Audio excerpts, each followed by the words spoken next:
L'auteur de la loi répondit très justement à notre Seigneur qui lui demandait le début de la loi, qu'est-ce qui était écrit dans la loi, en disant « Tu aimeras le Seigneur Dieu de tout ton cœur, de toute ton âme et de toutes tes forces et de tout ton esprit, et ton prochain comme toi-même », nous pouvons rajouter « pour l'amour de Dieu ». Au nom du Père et du Fils et du Saint-Esprit, ainsi soit-il.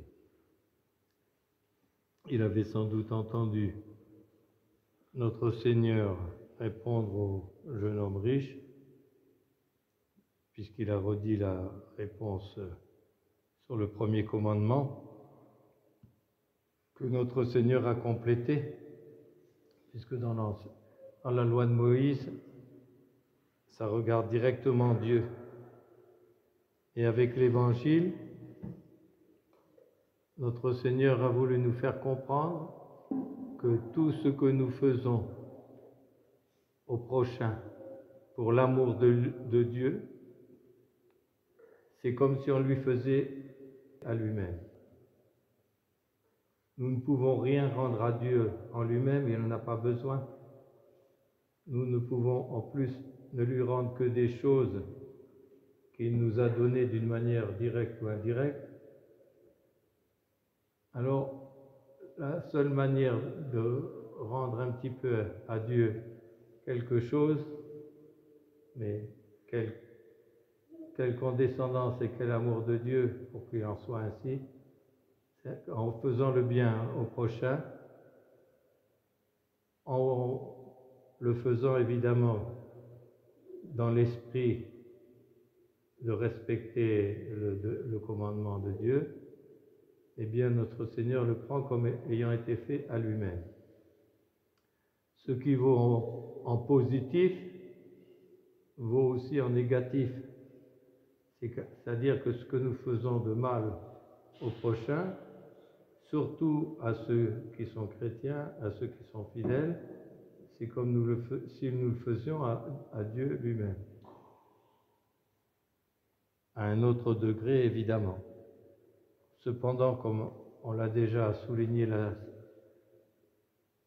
la semaine dernière, les 3 premiers commandements dont on parle peu sont pourtant les plus importants. Moïse est revenu avec 2 tables de la loi. Sur la première, il y avait les 3 premiers commandements. Sur la deuxième, les 7 autres.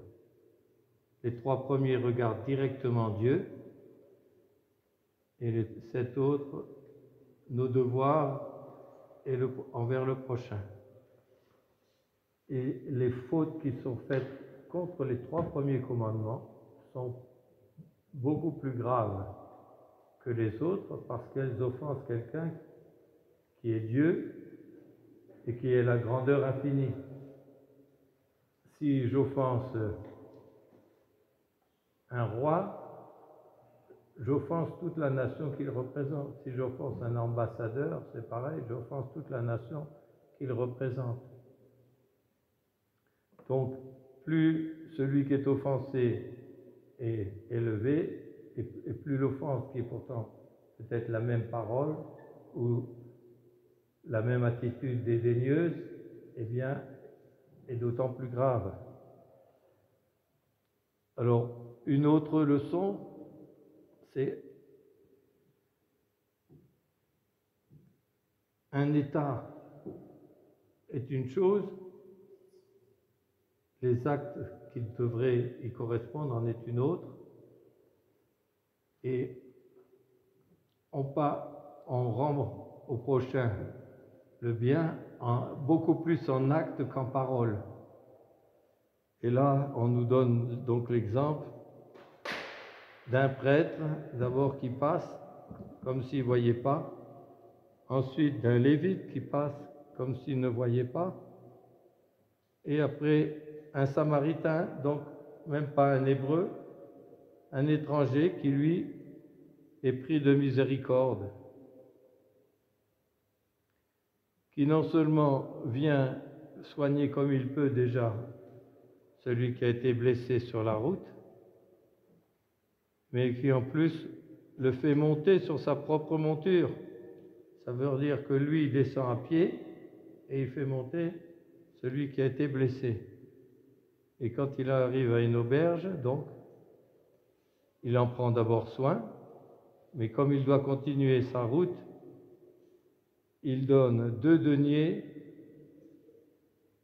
à celui qui tient l'auberge en lui demandant d'avoir soin et que ceux qui dépasseraient, eh bien, il le rendrait après.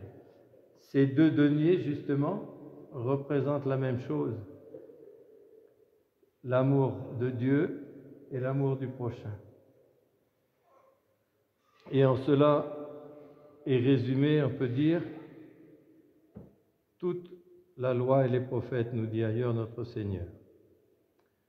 Alors, nous fêtons le grand Saint Bernard, pas celui de Menton, mais Saint Bernard de Clairvaux.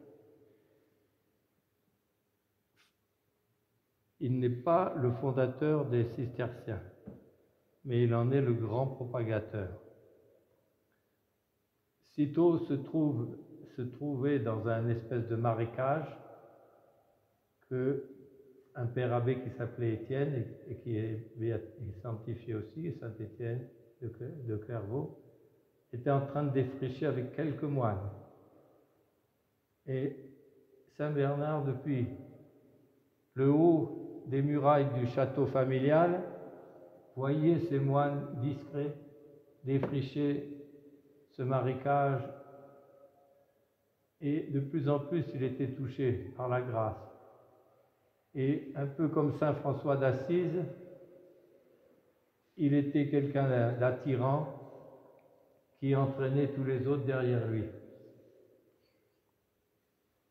Alors, il dit à la surprise de son père et de ses frères, de sa sœur, etc.,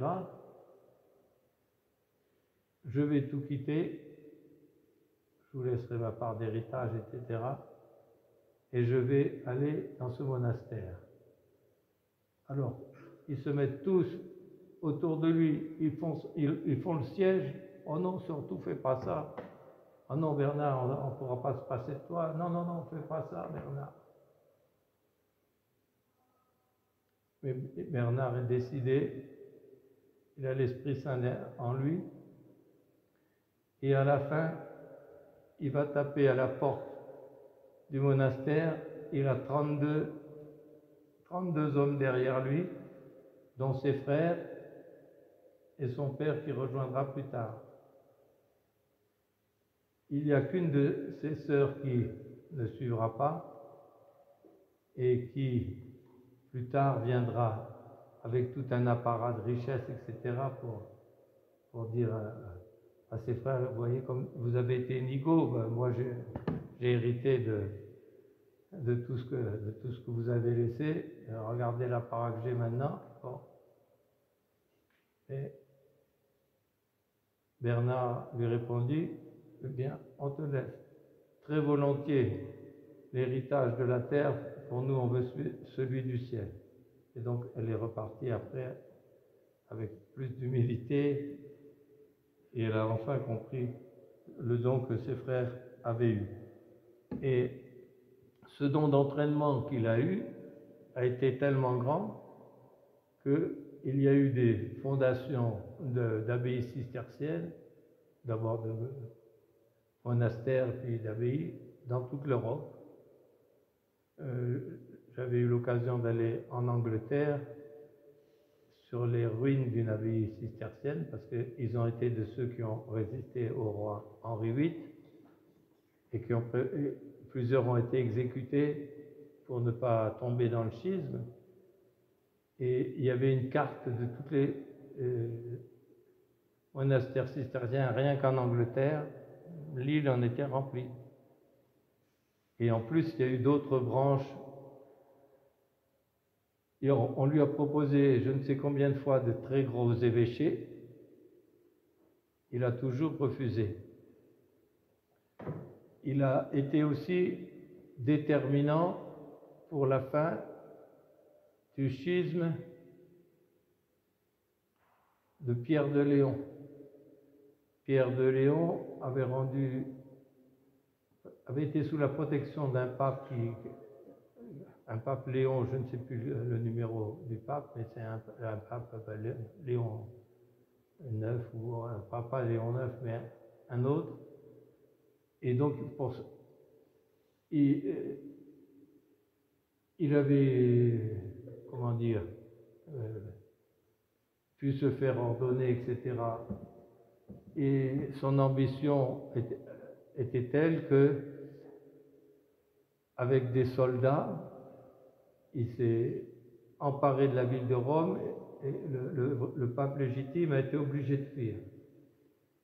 Et là, il y a une lettre de Saint Bernard, par exemple, à l'empereur du Saint-Empire, pour le mouvoir à rétablir le pape légitime sur son siège. Et il lui dit, entre autres, la bête de l'Apocalypse est assise sur la chair de pierre, comme un lion rougissant, puisqu'il s'était fait appeler Pierre de Léon. Il a donc rendu l'immense service en prêchant, enfin, en remuant les princes, etc., de faire tomber cet antipape et de remettre le pape légitime sur le Saint-Siège. Donc, on peut retenir cet exemple des cisterciens qui ont préféré se faire tuer plutôt que de tomber dans le schisme.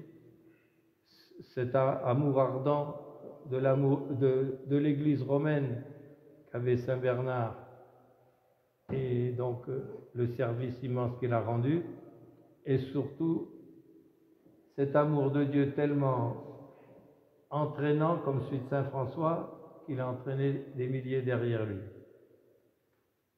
Et ça vaut pour Saint Bernard, mais quelqu'un qui fonde un hôpital, tout le bien qui va se faire dans cet hôpital après, eh bien, il en a en quelque sorte les mérites. Donc vous voyez, en faisant le bien, etc., en faisant faire le bien, en entraînant 3 ou 4 dans le bien, qui vont après faire beaucoup de bien à eux-mêmes, etc., eh bien, on peut produire aussi beaucoup de bien. De même, malheureusement, on peut faire le contraire en entraînant dans le mal. Donc, demandons à Notre-Dame de la Salette, puisque nous sommes dans sa basilique aujourd'hui, après notre pèlerinage depuis Notre-Dame de Lauziers jusqu'à Notre-Dame de la Salette, elle qui est venue pleurer parce qu'elle a vu que malheureusement le clergé catholique a imité le clergé qui a été mis à mal dans cet évangile. On le voit passer devant un pauvre blessé sans rien faire. Demandons-lui de nous obtenir cette ardeur de Saint Bernard, de savoir la consoler. Alors, vous voyez dans le grand crucifix, on a rajouté, c'est ce que j'ai fait aussi au calvaire qui a été érigé dans la cour de la maison. Vous avez à gauche une tenaille et à droite un marteau. D'où ça vient? Eh bien, ça vient de la chaîne que portait Notre-Dame. Elle avait le crucifix là, et c'est elle qui a mis la tenaille et le marteau. Et en quelque sorte, c'est une manière de nous dire, qu'est-ce que vous allez choisir, vous? Le marteau pour enfoncer les clous par vos péchés, ou bien les tenailles pour les enlever par vos actes de vertu, vos réparations, etc. Demandons évidemment de choisir les tenailles. et d'imiter Saint Bernard. Et de façon à ce que ce pèlerinage-là nous donne une image aussi du pèlerinage que nous faisons ici-bas vers le ciel. Au nom du Père et du Fils et du Saint-Esprit, ainsi soit-il.